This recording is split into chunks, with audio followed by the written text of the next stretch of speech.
Hey, FlimsyLunchTray here, and welcome to World of Warships for our Monday edition video. We are here in the Tier 7 German cruiser, York. As I've already grinded through York and also all the way through Hipper. So one of the bonuses of this game mode is it's really great for grinding ships in at Tier 7 and Tier 8. But before we kind of talk more about things, this isn't going to be so much a ship highlight as just more talking about the battle type, talking about the mines in the smokescreen. So first, let's just discuss what is concealed maneuvers. Well, concealed maneuvers is a new temporary battle type where Wargaming is wanting to test these new carriers. You can call them support carriers, carriers that are supposed to encourage team play on part of these newer CVs in the form of the Kikaku Tier 8 and the Concorde Bridge, also Tier 8, and Kikaku being Japanese and Concorde Bridge being American CV. So the battle features, as Wargaming has for this battle type, is that aircraft carriers with a special tactical role can participate in battles. Air groups of Japanese carriers have the ability to generate a smokescreen that conceals Allied forces. Aircraft of U.S. carriers can deploy sea mines to deter enemy forces. Battles are fought in domination mode. So here you have the three caps. Participation conditions: 2 teams of 9 ships each take part in the battles. You can enter battle either solo or in a division of up to 3 players. Ships of Tier 7 through Tier 8 of all classes except submarines. It doesn't seem like Wargaming wants their CVs to be shotgunned. Are allowed to participate. Aircraft carriers with new consumables can participate in the battles. So, as we set up on our positioning here, let me just first talk about the smoke curtain generator and the airdropped minefield. No, I don't know if I said it already in the beginning battle, but I think this was my very first battle in concealed maneuvers. So, just so that you keep that in mind. So I'm figuring out things as we go here. Okay, so let's first talk about the Kikaku's gimmick, the smoke curtain generator. So, you know, we're pretty familiar. If you've been playing World of Warships, you're familiar with smoke screens. A lot of ships in the game have them, particularly the destroyers, as well as some cruisers. So, the action time of a smokescreen from a CV is 9 seconds. Now, keep in mind that CV is flying at 100 plus knots. So even though the action time can seem rather small at 9 seconds, it's actually pretty decent.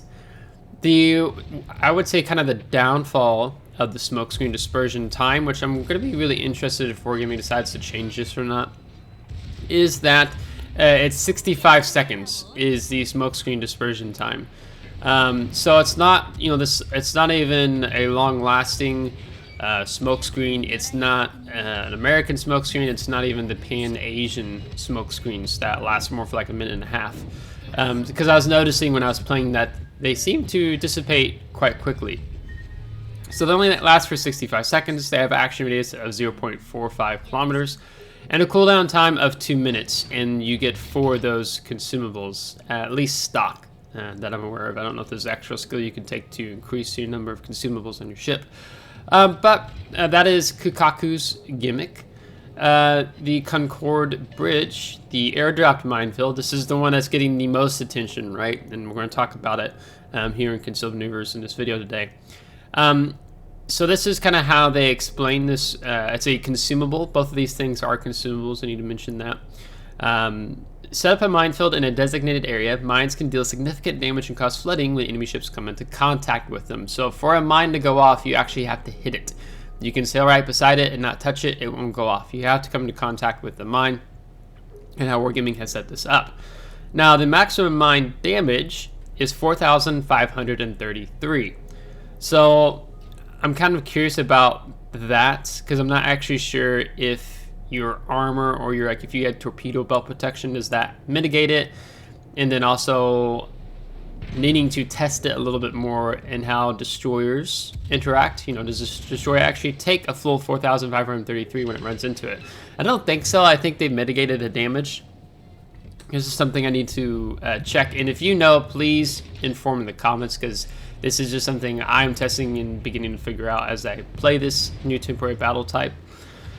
The minefield radius is 2.5 kilometers, so it covers a good area. Now, if you look at the mini-map, there is a red-orange circle that has just illuminated even more strongly on the 910 line north of C. So we currently have a friendly ship just about in the middle of that minefield. So he's going to be in some trouble there.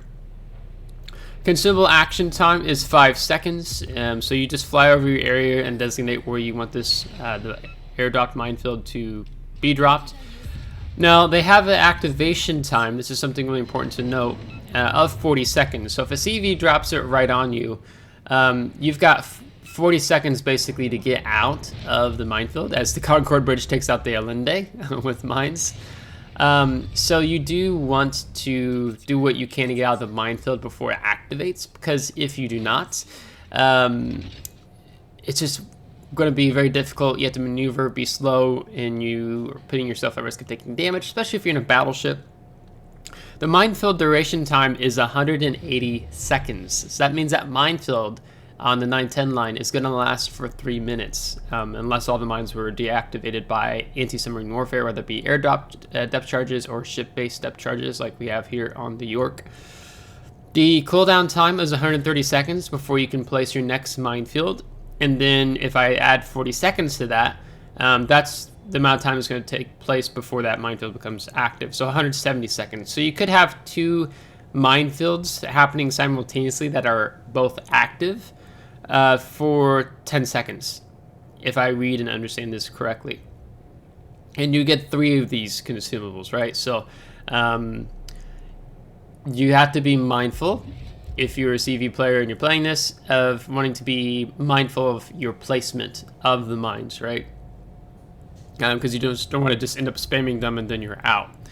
So typically, like what you see on this map, the channels are really good places to drop those mines. Not that I'm purposely wanting to give advice and tips on minefields, but I think even Wargaming has said it in their video. I talk about it, finding strategic locations, places between islands where you can't avoid the mines, or you have to just completely sail around that channel, as an example. So then maybe having to sail down the 8 line at this point in time. So let me go ahead and start talking about some pros and cons with concealed maneuvers. And kind of Wargaming's thinking, at least that I understand as a player, content creator. So let's just kind of start off the surface, right? So this is a temporary battle type, and Wargaming wants to test this in a temporary battle type and looking at putting it in other game modes, right? So particularly random. So when they always do these types of at least lately it's been this way, when the last, let's say, 1.5 years, 2 years, when they have been doing these temporary battle types, they're testing something, or they're looking at implementing it into the game as a whole. So they have the aspirations that this is something that would come into randoms. This would be something, does it come into ranked? Does it come into clan battles, right? And so it's concerning on several levels. So they just tested it in the last public tests server update, and then they immediately brought it into the live server for further testing. So really the public test server isn't this amazing place for them to actually test things, because it's really whatever it is. You do want to test on a live server, right? But the public test server doesn't seem to serve the purpose that they have in mind, because not all players play on the public test server, right? Only a minority of the population of player base does play on the public test server, including myself at times. So they're testing this. They want to see, do we want to bring these 2 new carriers, Concord Bridge and Kikaku, and other possible carriers down the line with these gimmicks? Do we want to introduce them into the game? That is what Wargaming is looking at, because this is another ship class for them to eventually sell in the game. You have to keep in mind, Wargaming is looking at how can we make a profit off of our game, and over the last few years they've gotten super greedy about that. It's quite blatant, and sometimes rather offensive and super greedy. So they're looking at how can we make more money. And so I think submarines are a big example of that. Introduce a new ship class, a new ship line, and start selling premiums, right? And so that's what they've done. So this is something that would be looking to come probably, and I mean not probably, would be coming to randoms, possibly ranked, so on and so forth. So this is this testing, right? Now let's talk about the pros and cons, because I'm going to be running out of time here before too long if I keep blabbing along. Pros, pretty much typically in general, all temporary battle types can be good places to grind ships, just like we had with asymmetric battles. But we definitely have that here in concealed maneuvers. So if you're grinding any tier 7, tier 8 ships, even on a loss, we're gonna miss battle, with a blue booster on the XP ship bonus, you're gonna see that we're gonna perform quite well. Here I was just deciding, do I wanna go and push back into our spawn, or do I change my mind and decide I wanna kill both the carriers? And I choose option B, choose Death the Sky Cancer. So that's been a good place. Other good things I can say, well, if you really want to kill a lot of planes and you want to take your AA ships, you can do that here in concealed maneuvers. I've myself been wanting to do like a division with clanmates or friends or whatever, and just take a bunch of kids or D7 Provincia, whatever, so on and so forth. So that's really all I can say in terms of the positives, at least of this temporary battle type. Cons, as the Concord Bridge is going to be dropping a minefield on us here in a moment, so you get to kind of see it. So I didn't even see them drop, so I guess he just dropped them behind me. And now I have 40 seconds to come active, and I can start using my ship ASW to destroy these mines. I try out Hydro. Hydro doesn't show me more mines. They only render when I'm on top of them. So that I thought that was rather interesting. So here's the depth charges. Cons, well, I'm not excited about this by any means. I don't think this is going to be good for the game if Wargaming is aspiring to put this into randoms ranked. It's quite funny to watch people, you know, if I'm watching a World of Warships content creator stream, and then people who have been playing the game in a half a year, and they're watching and they're like, what the heck is this? What is going on since I've left the game in a year? And it's quite sad how the game has continued to progress. And I don't really know in particular what's fueling. If it's just fueling the addition of mines and smoke screens into the game. What has been annoying the most actually about concealed maneuvers, if you play it, is how the CV players, they have all the time in the world to look at their mini-map, and they don't look at their mini-map. I was approaching the whole time, that CV just sat there. You see CVs die constantly in this game mode. The worst CV players I've ever seen in the game are in concealed maneuvers. I have no idea why. I don't know if it's people who've never played CVs before playing CVs, but I've been able to play this game mode, and I don't even have to dodge. I don't have to use my WASD key, and CV strikes just miss me completely. So I'm seeing a lot of terrible CVs in the game, so I'm hoping that that isn't something that Wargaming is like, oh, our players didn't do good in this, CV players didn't do good in this game mode, we need to buff them. Right, that's kind of one of the concerns I have, as we're about to die here shortly.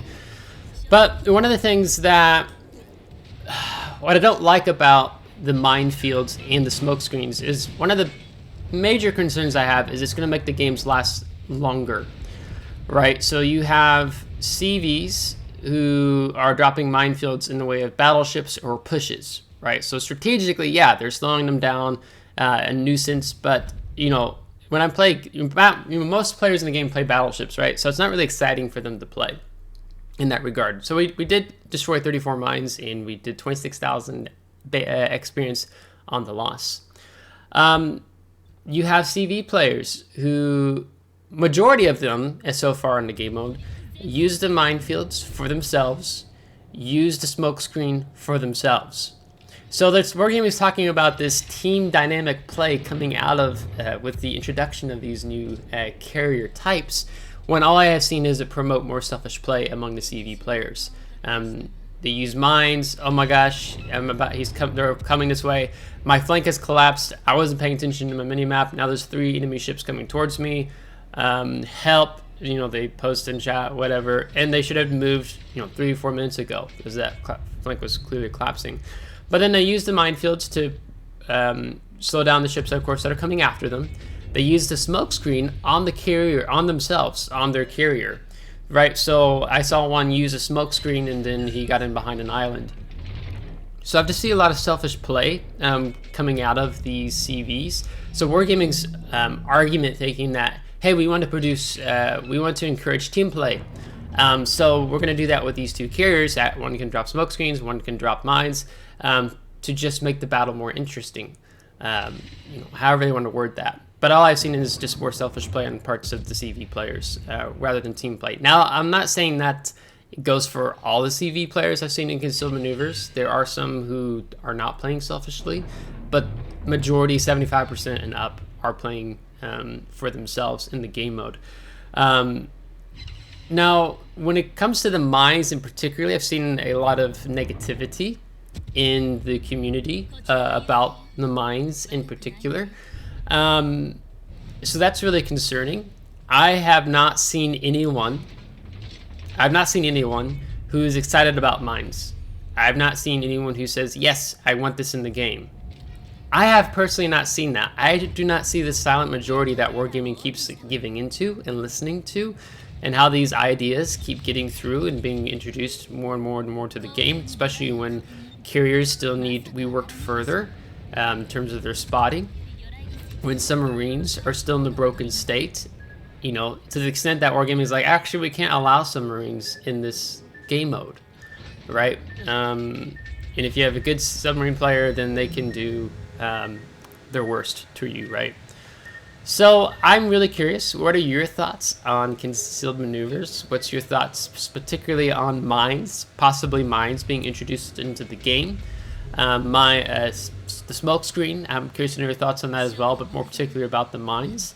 One of the things I'm concerned about is, will Wargaming consider these separate aircraft carriers as like a different sort of class, if that makes any sense, where you can have much more 2 CV matches happening much more into the game, right? We tend to have that. I feel like it happens more on NA than on EU when I'm playing EU. And I'm not talking about Concealed Maneuvers, I'm just talking about randoms in general.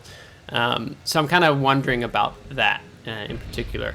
And if this is Wargaming's new way of exploiting, adding second lines, so then Concord Bridge, does it become a tech tree aircraft carrier that's a separate line of aircraft carriers, right? So there's new lines for them to introduce it to different nations in the game.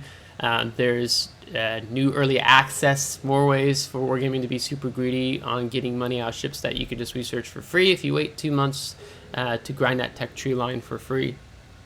Or these ships that Wargaming is like, we're going to add more premium aircraft carriers into World of Warships. This isn't World of Warplanes Wargaming, this is World of Warships. And you can blabber on about historical accuracy of World War II and having that CVs dominated the skies. Yes, but when you started this game, and over the last several years, it really revolved around surface ship playing, destroyers, cruisers, battleships. And this is just continuing to drive and push away more of their veteran players in the game. Veteran players have been leaving the game. They've had enough. They're leaving. It's the commander we worked pushed them away. Some left the game after the whole dumpster fire last year with the Yukon and how Wargaming treated Little White Mouse and Chobetsu, the Missouri scandal, as I'm going to call it, Ruckus in the Depot, Ruckus in the Casino. And now you have Minefields, and I talk with players, and they say if they bring us into the game, I'm not going to play the game, or I'm just going to play clan battles. You're pushing your player base away from the game Wargaming, so you really need to think about what you're doing before you just keep throwing things into the game, more content, more ways for us to make money at the expense of losing your player base and server population decline. I'm just saying, right? I have noticed that there's been a change in the game over the last year, particularly, much more so within the last 3 to 6 months, is just that the player competency, I guess is what I say it in the game, has been decreasing. Where you have much more throws, you used to see a lot more bad decisions. The battles just, it's a steamroll. You know, you can blame that on matchmaking, but you can also point to the fact that your more experienced and veteran players are leaving the game, and you have a much more stronger population of newer players in the game who are inexperienced. But I know hopefully for some of you, maybe you're newer, you're learning, right? But they don't know everything yet. And I see it all the time. I look up player profiles. A new player just started a month ago. He's got 10 ships, 7 are premiums. He's got only 3 tech tree ships. Somehow he's got super ships, or he got it from the auction in the game. He's playing tier 9, tier 10 premiums already. And he's hardly played any games from tier 2 to tier 7. Like, this is just something I see in the game happening more and more. That's Wargaming's ideal customer. New player comes in the game, spends a bunch of money, and then will that player stick around or not? I don't know. But Wargaming hooked them line and sinker. So anyhow, a little frustrated, so apologies for that and kind of rambling on. But let me know your thoughts below. I mean, yeah, you can comment on the game in general, but more particular, let's talk about the mines. Let's talk about the smoke screen. What do we think about these new aircraft carriers coming into the game? So if you liked this video, give a thumbs up. If you didn't, give a thumbs down. Subscribe if you do want to see more. If you subscribe, thanks so much. I appreciate it, and we'll catch you next time. Take care.